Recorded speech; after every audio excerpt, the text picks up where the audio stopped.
This podcast is sponsored by Tusk, a continuity of business solution for industries that struggle with traditional banking. Check them out on the web at tusk.network.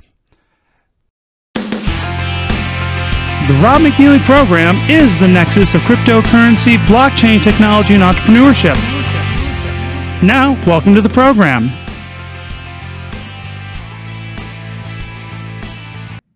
Today, I'm talking to Jacob Kostecki from Boulder, Colorado, and he is the organizer of the upcoming Massive Adoption Conference, which is scheduled for this fall in Memphis, Tennessee. So I want to welcome to the show. How are you, Jacob? I'm doing well. How are you, Rob? I'm good. I'm glad we finally had a chance to talk. You're doing some really cool stuff. I see that I follow you guys on Twitter, and it looks like you're making a lot of headway with this conference. So before we jump into, about the conference, what you're doing, can you give the audience a little bit of background about who you are and what you're doing here in the crypto space? Sure, absolutely. So I was actually born in Eastern Europe. I was born in Poland, spent about half of my life in the US. Half of it back in Europe, mostly Poland, but living all over the place, the UK, Slovakia, Hungary. Back in the States for 5 years now, and for 4 of them I did back in Europe, and then when I came to the US, I did due diligence for micro VCs and angel investors, and I followed them in 2017 into the crypto space as they were looking to make investments in teams, protocols, and coins, and that's how I got into the space. I spent another year and a half doing consulting for both the investors and the projects they were working on. Learning myself about crypto and protocols and blockchains, both public and permissioned, and decided that there's a big gap between how the industry communicates with people and where people are in their journeys of adoption of crypto, and that's how the idea of the Massive Adoption event was developed. So how is this event going to be different than, say, other crypto conferences that are all over the planet right now? Sure. There sure is a lot of them, and that is forcing us to be creative and develop an approach that makes it unique. So first of all, we're addressing this mainly to people in industry, professionals who are working in the enterprise sector, in small business, in mid-sized business, in academia, who are used to going to high-level, well-developed events, but who have not been to a blockchain or digital asset event yet. So we feel we're targeting a very novice audience on the crypto and blockchain side, but a very savvy audience as far as conference attendees. So that's one of the things that makes it unique. Number 2 is we are all about education. So talks and workshops and ways of directly leading a attendee on a journey from where they come into the conference to what they learn when they're coming out. We're much less about debates and panels and discussions about things in the industry. It's not that that's not important, but there's a lot of events out there that allow you to do that.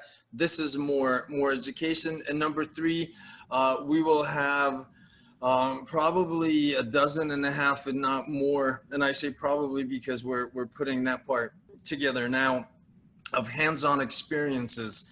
So we imagine a mid-level manager from a company like International Paper who has only read about blockchain in newspapers or online. She or he comes into the conference as someone we would call a non-coiner, and through these experiences working with wallets and NFTs and games and airdrops, they emerge 2 days later as someone who has tactile, real-world experience with the technology and are full of new knowledge and new connections. So that's how we believe we're different. Well, I think that's pretty interesting because a lot of the crypto conferences that I've seen out there and have attended myself really seem to focus on crypto investors and crypto developers rather than going to the actual industries that may utilize and employ those technologies. Is that kind of been what you're seeing as well? That's absolutely what we're seeing. We believe that people in industry and by industry I mean the enterprise sector and small business and the healthcare system. They are savvy, they are interested, they want to learn, but the events that are available to them are mainly focused, like you said, on folks already in the space, either in the on the investment side or on the developer side. There's much less content focused on attracting and inviting a new person into our space through more educational, more entry level information. Not to say that it's basic, but just we need to know where people are. One of the things that we seem to forget in this industry, because we are so excited and we're so involved and we're so passionate about what we do, is that the average person out there, the average American, as we're a conference that will be most likely attended mostly by folks in North America, they have lives, they have jobs, they have their own things going on. They're able to spend an hour, 2 or 3 on blockchains and crypto a week. They are not going to spend 6 hours on crypto Twitter like some of us do a day. What that means is that we need to understand our audience, and we need to build a journey for them to walk through, to be on, so that they can come into the space and work with us and build with us and invest with us. Well, one of the things that I think is really important, what you just highlighted, is that people don't have time to spend 6 hours a day in crypto Twitter. I would contend that a no coiner or someone that's new to the technology, if their first exposure to crypto and blockchain is crypto Twitter, that's probably the best way to get them disinterested really quickly in crypto in general, because of all the nastiness and infighting and misinformation between the different projects that are competing with one another for investors and developers out there. So I'm really glad to hear what you're doing with your Massive Adoption Conference in Memphis, because you're trying to focus on going out to the industry and say, look, this is a technology that is viable, that could benefit you, and if you're going to be a leader in your game, you need to be aware of it and maybe even be an early adopter of it. That's our approach. We often tell attendees or prospective attendees that even if your company isn't yet really actively looking at blockchains or digital assets, meaning crypto and Bitcoin, you personally might want to think about upping your game, educating yourself, so that you can future-proof your career. This technology, we believe, is coming. We don't know, nobody knows exactly when it's coming or how the adoption curve will look, but definitely it's coming. And if you are not aware and educated so that you can participate in this, you might be left out. This has happened in the last 20 years in multiple cases in multiple industries. So we're just trying to give people a helping hand. Also, of course, building a business based on education and information. You know, one of the things that I think would be an interesting panel or discussion you might want to have, or I would love to go to if I were the attendee, is activists versus entrepreneurs. So, you know, Bitcoin's been around for a decade now, and a lot of people who are entrepreneurs, and I'm a fairly early adopter of crypto and things of that nature, you know, but I come at it not as an activist, right? I see the benefits of crypto from the activist perspective, but it's interesting with any new industry, the activists are the ones that are generally blazing the trail, right? They're the new ones that are trying to go against the curve and against the grain and try to do something else. But I find oftentimes that the activists are not the ones that lead the mainstream adoption of any of these things. They kind of begin it. Look at the cannabis industry as a great example. Cannabis industry was all activists, right? That's who got it. They're the ones that spent the decades of activism trying to change laws and gain public, acceptance of cannabis as a legal product in many states. But what happens is that as that cycle of maturity happens, that life cycle kind of goes through, is that the non-activists, the entrepreneurs, are the ones that actually take it to the field, to the end of the line, so to speak. And I see that's what's going to happen with crypto as well. The initial Bitcoin community is hardcore maxis are true activists, and then some of the altcoins, the later projects, are also full of hardcore activists. But it's funny, those of us that came later that are not activists, we're just seeing that this actually is something that people can make businesses out of and that can solve real world problems. We're more of entrepreneurs. I'm not here to be an activist. I'm here to help solve problems for people using the technology. And it's interesting seeing how the maximalists, the activists out there, are now in many ways, trying to hold on to what they created, and you got to do it in my way. I'm a purist, I'm a maxi, you got to do it and do it this way. And it seems like even the crypto Twitter world, like there's a lot of conflicts out there. And I think it'd be important to kind of talk about that in some way with these newbies, because if they're not understanding that dynamics at play, I think it could turn a lot of people off. What do you think? I definitely agree. We're still searching for a formula how to communicate that, but I do agree. I do often say in communicating with people that we are a blockchain, crypto, and Bitcoin conference, to simplify, a blockchain and digital asset conference. But often I will say that we are Bitcoin forward, so that people understand that we are all about Bitcoin and very bullish. However, we need to understand again where people are in their journeys. And this target audience that we are addressing is definitely looking at blockchain first, and then the digital asset layer as an incentive structure. So they will come to the event mainly sent by their companies. Of course, there's other cohorts that I can talk about as well, but the majority of our focus on attracting attendees is the enterprise and the corporate sector. So permission blockchains, which, like you said, many maxis don't believe are the real deal. We do, and that's how we invite people to the space.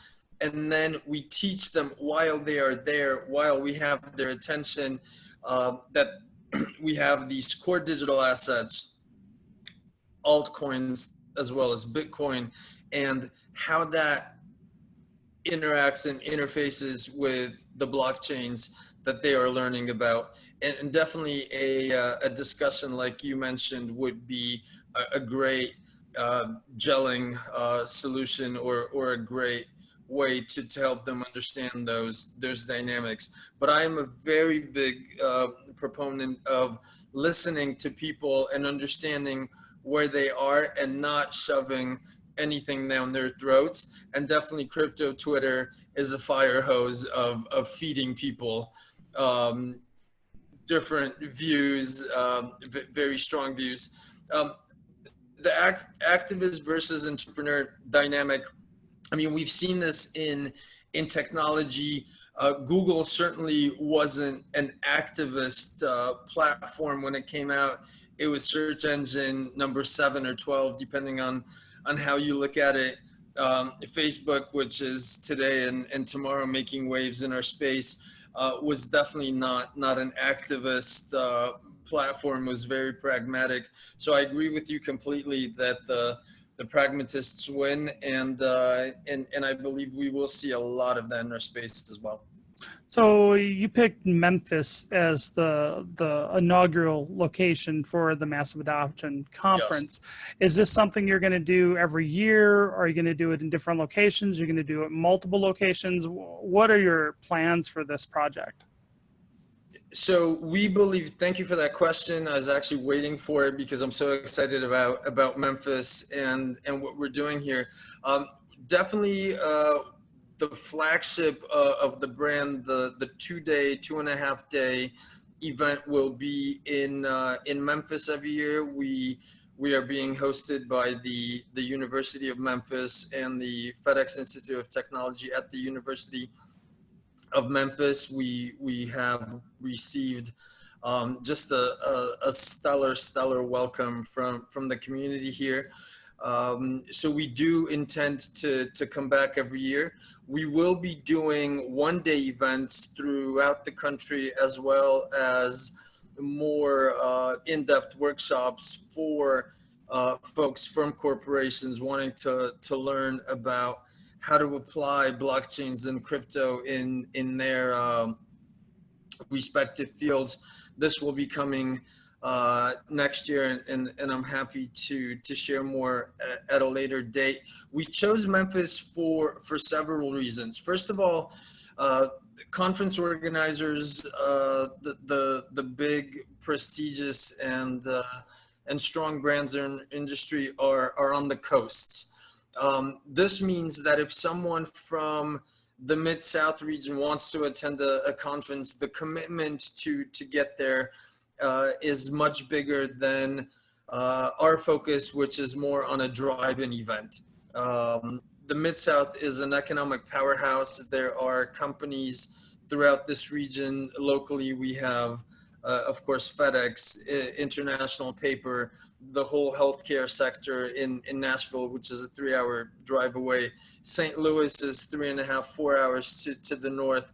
Walmart is to the east.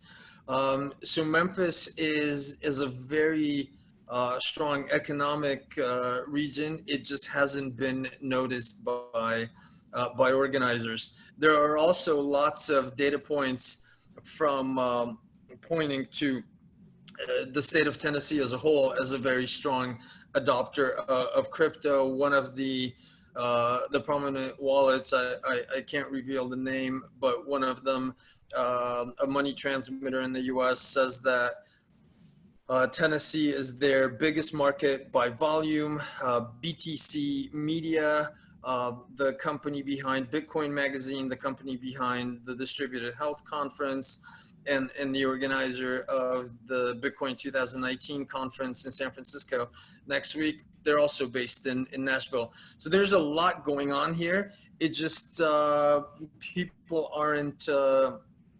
up until we came here, a lot of coastal organizers, let's say, were a little dismissive of the community. We've received tremendous support from everyone here, and we can't wait to showcase the local Bitcoin and the crypto and blockchain startups and talent in Memphis and the region.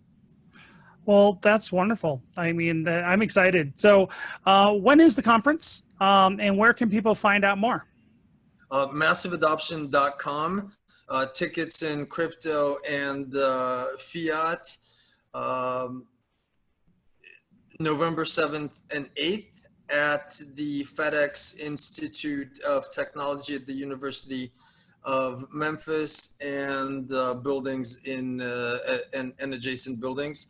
I am Jacob at MassiveAdoption.com if anybody wants to get in touch with me, as well as Jacob Kostecki on Twitter. Well, wonderful, Jacob. Thank you so much for coming on the show. Thank you so much, Rob. I appreciate the opportunity, and thank you very much.